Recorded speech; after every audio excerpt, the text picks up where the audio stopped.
Bismillahirrahmanirrahim. Assalamualaikum warahmatullahi wabarakatuh. Perkenalkan, kami dari kelompok 3 Pendidikan Inklusi akan membahas seputar identifikasi.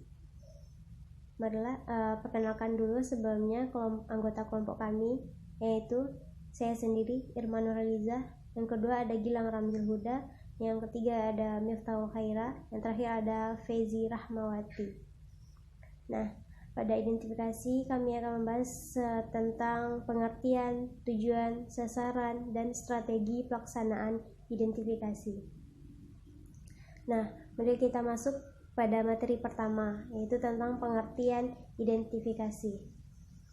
Istilah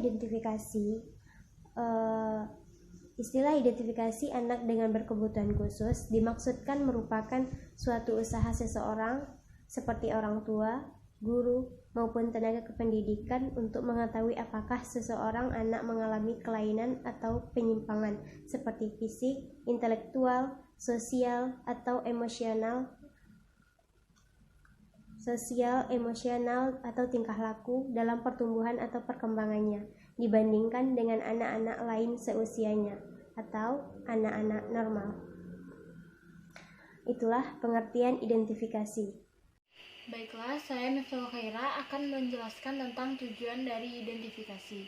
Secara umum, tujuan identifikasi adalah untuk menghimpun informasi apakah seorang anak mengalami kelainan atau penyimpangan, baik itu berupa penyimpangan fisik, intelektual, sosial, emosional, ataupun sensoris neurologis dalam pertumbuhan atau perkembangannya dibandingkan dengan anak lain di usianya atau anak-anak normal, yang nanti hasilnya akan dijadikan dasar untuk menyusun program pembelajaran sesuai dengan keadaan dan kebutuhannya. Assalamualaikum warahmatullahi wabarakatuh. Nama saya Gilang Ramzil Huda, NIM 19129227.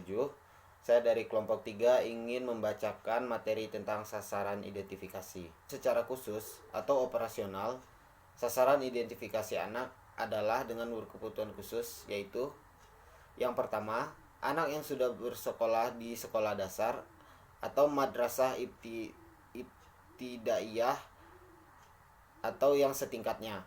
Yang kedua yaitu anak yang akan masuk ke sekolah dasar atau madrasah ibtidaiyah atau setingkatnya.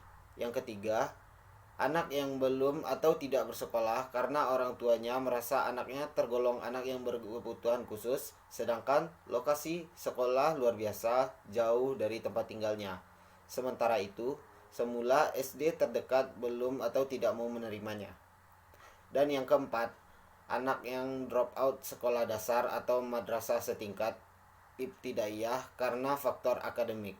Pelaksanaan identifikasi yang pertama yaitu menghimpun data tentang anak. Pada tahap ini, guru menghimpun data kondisi seluruh siswa di kelas berdasarkan gejala yang nampak pada siswa, melalui instrumen-instrumen daftar checklist perkembangan anak, baik secara fisik ataupun secara psikis.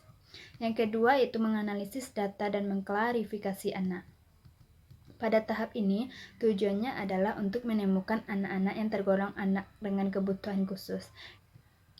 Yang ketiga yaitu mengadakan pertemuan konsultasi dengan kepala sekolah. Pada tahap ini, analisis dan klasifikasi yang telah dibuat guru dilaporkan kepada kepala sekolah untuk mendapatkan saran-saran pemecahan masalah. Yang keempat yaitu menyelenggarakan pertemuan kasus. Pada tahap ini, kegiatan dikoordinasikan oleh kepala sekolah setelah data anak dengan kebutuhan khusus terhimpun dari seluruh kelas. Yang kelima itu menyusun laporan hasil pertemuan kasus. Pada tahap ini, tanggapan dan cara-cara pemecahan masalah dan penanggulangannya perlu dirumuskan dalam laporan hasil pertemuan khusus. Pertama yaitu petugas identifikasi. Untuk mengidentifikasi seorang anak, maka apakah tergolong anak dengan kebutuhan khusus atau bukan dapat dilakukan oleh guru kelas, orang tua, tenaga profesional terkait. Yang kedua yaitu alat identifikasi. Tindakan lanjut kegiatan identifikasi. Sebagai tindakan lanjut dari kegiatan identifikasi anak berkelainan untuk dapat memberikan pelayanan pendidikan yang sesuai, maka dilakukan Hanya itulah hasil presentasi dari kelompok 3. Jika ada salah katanya kami mohon maaf. Jika ada kritik dan sarannya nanti akan dipersilahkan kepada rekan-rekan